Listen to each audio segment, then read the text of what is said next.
All right. I'm tired. So it's been a month of Mondays, no mistake. If anybody read Lord of the Rings, you'll get that. If not, you won't get it.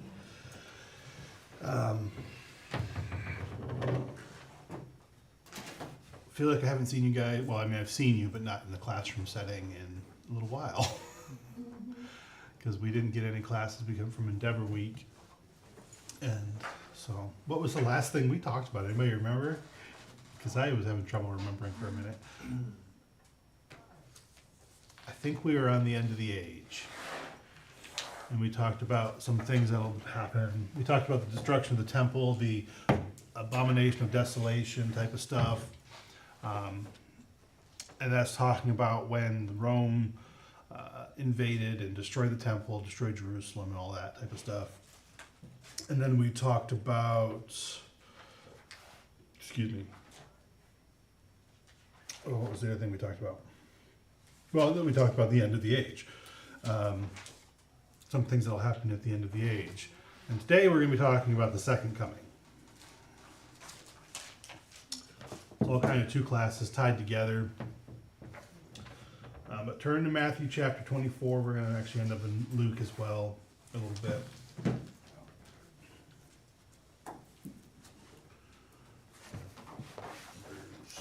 Up on here. Just so I can follow along with y'all. Matthew 24, verse 29. Who is going to start us today? I can start. Go ahead. Psalm 29. Yes, sir. Alright. Immediately after the tribulation of those days shall the sun be darkened, and the moon shall not give her light, and the stars shall fall from heaven, and the powers of the heavens shall be shaken. All right. So we talked about the destruction of Jerusalem. We talked about the signs of the end of the age. And then Jesus says, immediately after the tribulation, all that stuff happened. But the sun will be darkened and the moon won't give its light. Stars will fall from heaven. Powers of the heavens will be shaken. That always reminds me, and it was purposeful from C.S. Lewis in the last book of Narnia. He gives a really good description that is a good picture of this as well. When did that tribulation end that it's talking about? Has that tribulation ended? I don't think so. Still going today. Or is there still tribulation happening for both Christians and Jews right now? No matter your political leanings on that topic, because it's volatile right now. There is still a lot of anti-Semitism going around. We'll touch on that in a little bit. What things will happen during this tribulation? Jews will be killed with a sword. Jews will be held captive. Jerusalem will be under Gentiles. Does that sound like today? And, well, let me rephrase it. Does that sound like the last 2,000 years? Things that have been happening. Are there Jews being killed today? Again, no matter your political leanings, there's a constant threat against Israel in the Middle East. It's just the nature of the way things are, and it's partly their own doing. I'll explain that in a second. But you look at the 6 Days War, you look at Nazi Germany, you look at various other things. I didn't have that up there. Excuse me. Are there nations that still hold Jews captive? And we think of Nazi Germany. We think of what's going on now. There has been a rise of anti-Semitism over the last 10 years. They don't like to report it because it's not popular, but there was a period of time, and it may still be happening, but in New York where Semitic Jews were being we'll just say persecuted in New York City. People were, I'm blanking on worse. I'm tired. But they were doing things that would embarrass and hurt them. They weren't killing them, but they were doing things to Semitic Jews that wasn't good. What the heck? I probably should put it on the actual thing, shouldn't I? Sorry, guys. And then let me ask you this: is there contention within Jerusalem today? Where is 90% of the contention of the world right now? Yeah, it's surrounding Israel and Iran. So I'm off Facebook, and it's a sad state that was where I was apparently getting a lot of my news, but I didn't even realize that we had attacked Iran until a little later on. I don't get my news from Facebook anymore because that's not a good news source, but unfortunately, I avoid the news like the plague anymore just because I just can't do it. So many people, they cause all kind of anxiety in their life because they sit around and they watch the news 24/7. 24/7 news networks is one of the worst things that ever happened to this world. Because not only is it cause anxiety for people, but it's also created this aspect of between Fox News, CNN, MSNBC, all of them, and they all have agendas. And now, so you have all, and don't get me wrong, propaganda news has been something throughout history, but it's rampant today, and it's pretty bad right now. But either way, is there contention in Jerusalem today? Yeah. The statement, I'm not sure how true this statement is. This is my father-in-law's statement. And remember, this is my father-in-law's, when we start getting into some of the theological stuff, it's my father-in-law's interpretation of this chapter. I haven't done an in-depth study on this. I am presenting what my father-in-law taught. But anyway, he said that there are no Jews that live in the old city today, and I wouldn't doubt that.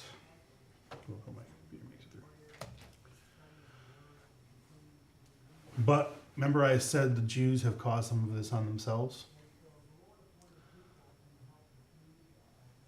What the Jews said right before the crucifixion was, let his death be on our heads and our children.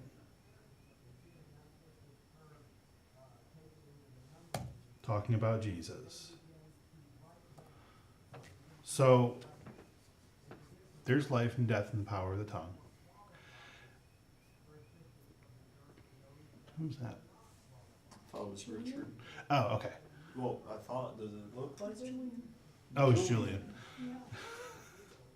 Is Julian doing walking around back here? Anyway, not my problem. Unless he's causing problems, then it would kind of be my problem, but not really. But anyway. Life and death is in the power of the tongue, and curses are a real thing. They don't operate the way that, like they do in movies and things like that. But curses are a real thing. And blessings are a real thing. Life and death is in the power of the tongue.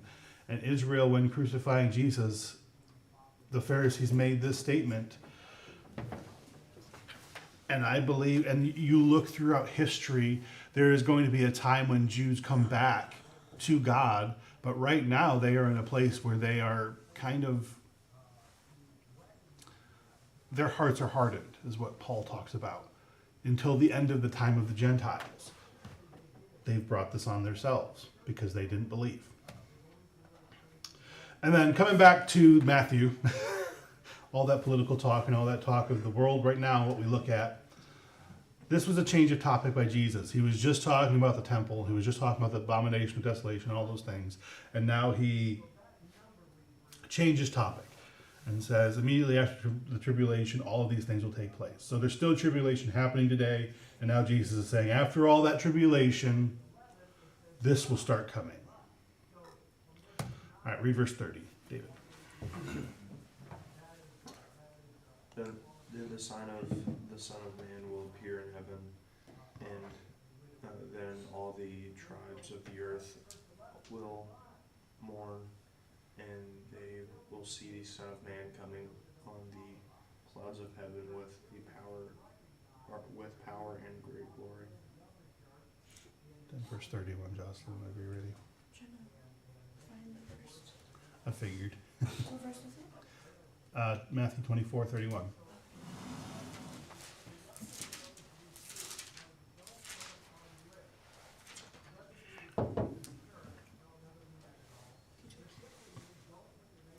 And he will send his angels with a great sound of a trumpet, and they will gather together his elect from the four winds, from one end of heaven to the other. All right. Is this speaking of the second coming? Yeah, I think so. Remember we said a while back when it was talking about the abomination of desolation, and they would say Jesus was going to show up in the wilderness. Jesus was going to show up randomly in some place here on the earth. That's not how the second coming will happen. No, he says himself, I'm going to be coming on the clouds. I'm going to appear in heaven, appear in the heavens, appear in the sky, and everybody's going to see me. How many believe in the pre-rapture? And that they're the same thing as the second coming. We don't use the word rapture here. We don't like the word rapture. Rapture is not a Greek word. It's a Latin word. It's a word that came along afterwards. But, you know, if you believe in the rapture, that's fine. There is no people just disappearing before all the tribulation and before all the things happen, because there is more tribulation coming. We're still in the great tribulation. There's talk about the great tribulation, whatever the case may be. There's still tribulation in the world, and we don't just get to get out of it. And you guys are learning some of that in the book of Revelation. And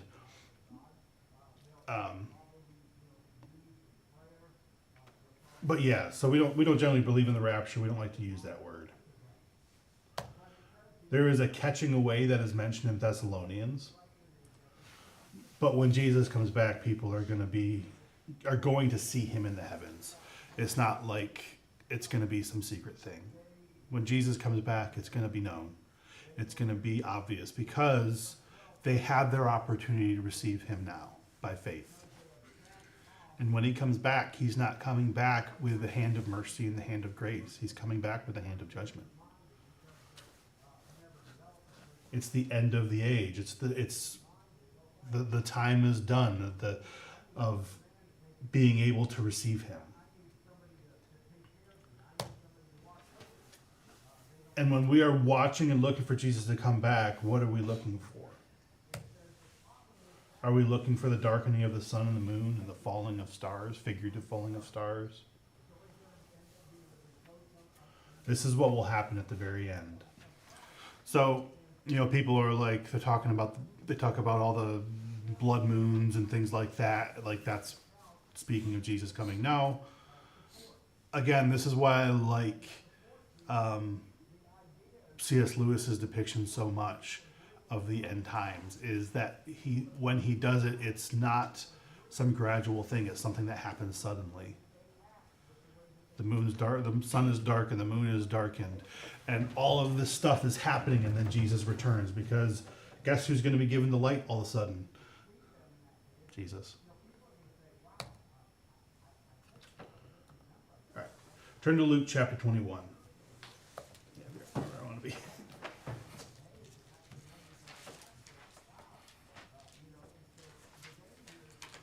Verse 25, Addison, whenever you're ready.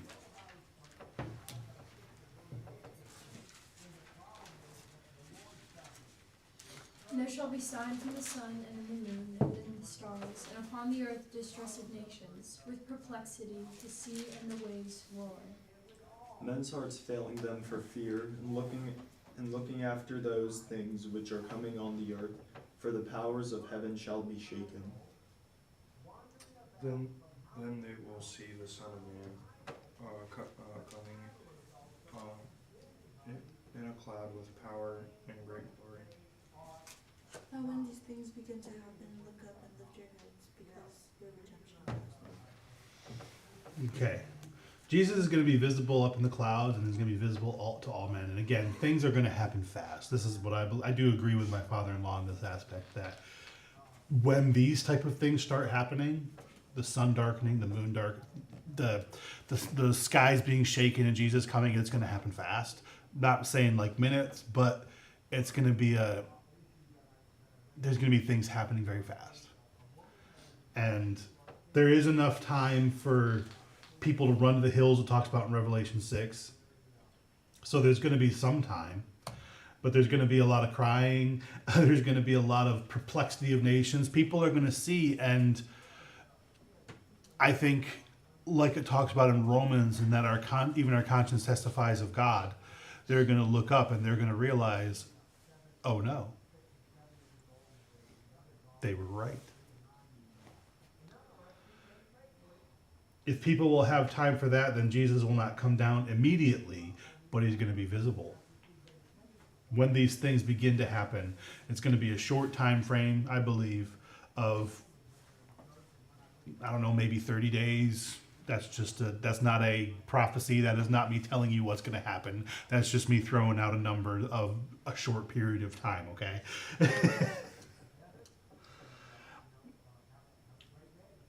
Do we see some of these things happening today? Perplexity of nations? Yeah. Strange weather? Yeah. But I don't think that this is the sign of the second coming quite yet. I don't think it's the sign of, hey, Jesus is imminently coming. Now we live as he is, but even Pastor Luke talks about the fact that we're still in the end of this age. We haven't quite reached the end of the age yet. We're still kind of in that section where a lot of other things have to happen first. Verse 34. Go down to verse 34, Hunter. And take heed to yourselves, lest at any time your hearts be overcharged with surfeiting and drunkenness and the cares of this life, and so that the day come upon you unawares. It's going to be a short class. I didn't realize how short this class was. Take heed to yourselves, lest your heart be overcharged. What does surfeiting mean? We'll come to that in a minute. What happens to a battery when you overcharge it? Short circuits. Short circuits. You can damage batteries. You can kill its life actually if you overcharge it. Batteries are better now than they used to be, but you still have to be careful with them, especially some of the older rechargeable batteries. If you charge them without running it all the way down, like computers especially, and they still do this to some degree, but not as bad, you'll kill the battery life, because I don't remember what the terminology is, but if you charged it before it ran out too often, a battery memory would kick in, and all of a sudden now it's only charging for as much as you've allowed it to charge, and it's a weird thing. Batteries are weird. But you can overcharge a battery, and you can damage a battery. When I used to play airsoft, you had to buy a smart charger, because the type of batteries you use for airsoft, if you didn't have a smart charger, you had to remember to take off the charger, otherwise it would kill your battery. So Jesus says that people's hearts are going to be overcharged with some things. Their hearts are going to be depleted. Remember in another section that we read, it said a lot of people's love will grow cold. He's referring back to this. But he says those who stand till the end will be saved. Don't let your heart get overcharged. Don't let the cares of this world overcome you fully. The New King James Version says wearied. I use ESV a lot more. It says be weighed down, lest your hearts be weighed down with dissipation, drunkenness, and all those things. So what are we overcharged with? What are we weighed down with? Surfeiting or overeating. Drunkenness, overdrinking. And the cares of this life, overworking. It's good to work hard. But what these three things are representing is we allow this world to weigh us down, one, and we allow it to take a place in our life that it shouldn't. We live as if we have to live as if Jesus is going to come back tomorrow. And we have to be ready and waiting. We still pay attention to the world, and we don't go so far as to just go off into some compound and hide and not be willing to do anything. No, we still have to work like he's not coming back for 1,000 years. But we pay attention and live as if he's coming back tomorrow. But while we do that, we cannot let the cares of this world, we cannot let the things of this world weigh us down. We can't get so indulged in the things of this world that it weighs down our heart, because what's going to happen is our love is going to go cold, and because this world is not going to get any better. I'm sorry. I do believe that there is a great revival that's going to hit, but understand, when that revival hits, that means we're coming close to something. But I do believe that the world is going to get worse. The world itself is going to get worse. There's going to be more persecution. There's going to be more cares of this world. There's going to be more things that are harder to live in. And if we're not careful, we'll let those things become what we focus on, and it will weigh down our heart. It'll make our love grow cold, and we can't allow that. We have to be focused on what we know is going to come. And Jesus gave us all of this. This whole chapter is to say, hey, when you see these things, don't worry, because this is all part of what I've called you to call, what I have planned and purposed. I always laugh when anybody is surprised by the state of the world. We've been promised that this is what's going to happen.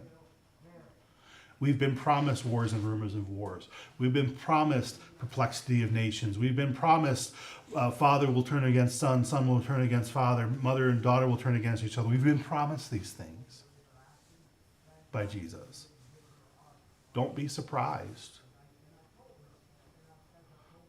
Don't fear, because I have overcome the world, is what he says. So where is our faith? Our faith has to be in Jesus, and he's promised all these things. He's promised these hard times so we can have faith, so that we won't lose our faith. We won't let our love grow cold, and we can continue to walk through them, knowing what happens in the end. I heard one professor said in my Liberty class, this is a paraphrase of what he was talking about, but nobody really knows all of the details that are going to happen at the end. You look at the book of Revelation, you look at even this chapter of Matthew and a little bit of Luke, and nobody has the perfect interpretation of all of this. But what we do know is, in the end, Jesus wins. And if you're on the side of Jesus, you win as well. Remember, that's kind of a big theme of this class throughout the entire thing is, you want to be saved, you have to be on the side of Jesus.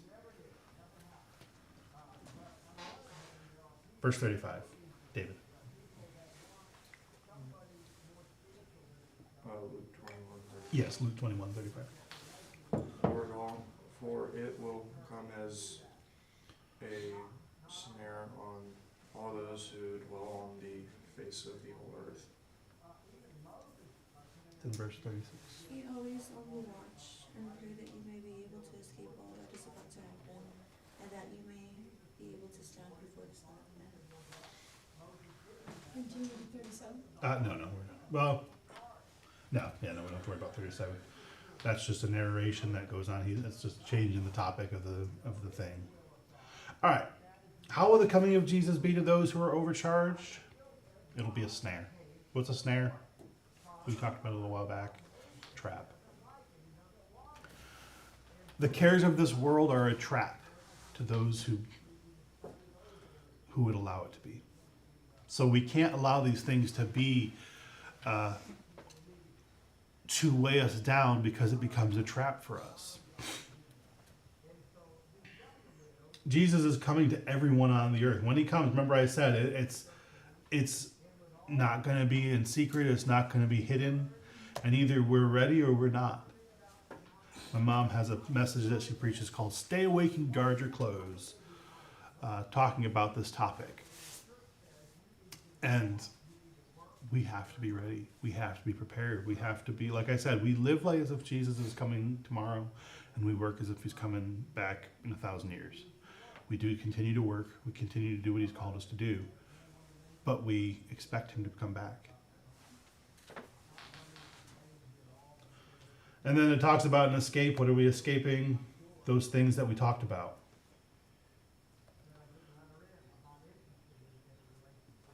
There is an escape before all these things have finished. It's an escape from the cares of this world, and we have to stay in faith for that to happen. All right, one last slide, and we'll be done actually earlier. Turn to Revelation chapter 6.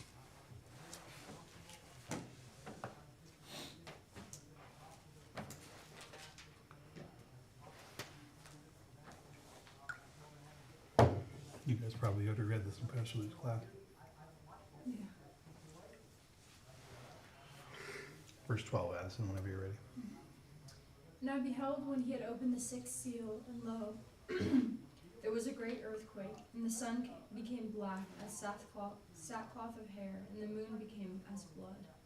And the stars of heaven fell unto the earth, even as a fig tree casteth her untimely figs, when she is shaken of a mighty wind. Then the sky receded as a scroll when it rolled up, and every mountain and island was moved out of its place. Then the kings of the earth, the princes, the generals, the rich, the mighty, and everyone else, both slave and free, hid in caves and among the rocks of the mountains. Verse 16. And said to the mountains and rocks, Fall on us, and hide us from the face of him that sitteth on the throne, and from the wrath of the Lamb. Okay. What happened with the sixth seal? Earthquakes, volcanoes, possibly nuclear war. Was my dad's thought process, my father-in-law's thought process? We don't know. We really don't know what it could be. We just know something is going to happen when the sixth seal is open. The sun is darkened. The moon became red. That could be a sign of nuclear war. But we really don't know. It says the stars of heaven fell. That was a metaphor, by the way. But it says the heavens will recede like a scroll. And people will hide in the mountains, trying to hide from the wrath of Jesus. Remember, we said when Jesus comes back, it's not going to be with the hand of mercy. It's not going to be the nursery school or the Sunday school Jesus coming back and bring me the little children. No, it's going to be Jesus riding back on a white horse with blood on his vesture, saying, King of Kings and Lord of Lords. And people are going to be terrified. We won't have to be terrified because we will, if we're on the side of Jesus, we'll know what this means. This is why we have to pay attention. This is why we don't let the cares of this world weigh us down to the point where we walk away from Jesus. That's going to happen. There's going to be people that we're seeing it today. Now, I think a lot of them never were saved, but that's between them and God. But we see a lot of people walking away from Jesus nowadays, don't we? The whole term, I haven't heard this term as much lately anymore, but it's still there, deconstructing your faith. And they use that term, that's a deceiving terminology, because it makes it sound like it could be something that's good, maybe I'm coming back to the basics. No, that's not what they're talking about. They are just deconstructing and walking away from the faith. Let's call it what it is. They're walking away from the faith. We see that today. People's love are growing cold. Don't let that happen to you. We've been warned of all of this. We've been warned not only of all the things that are happening in the end times, but if you look through all of the general epistles and all of Paul's epistles and all of what Jesus said, we're promised even what we see in the world today. The world is not people are not good, okay? People are fallen. And we're promised these things. But we as Christians are supposed to live above that. Now, we as Christians are also not perfect. But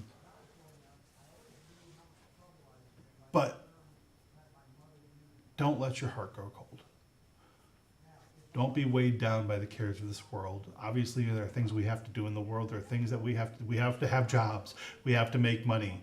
We have to do these things. But don't let the weights of this world bring you to that place where you walk away from the faith.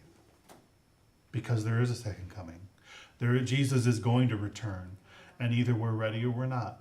Either we're on his side or we're not. Because there's going to be people that are running to mountains. They're going to be hiding because they chose the wrong way. And they're going to say, save us from the wrath. Save us from the one who sits on the throne. Lord, I thank you for this class. Lord, I thank you for all that you're doing. Lord, I thank you that you will return one day.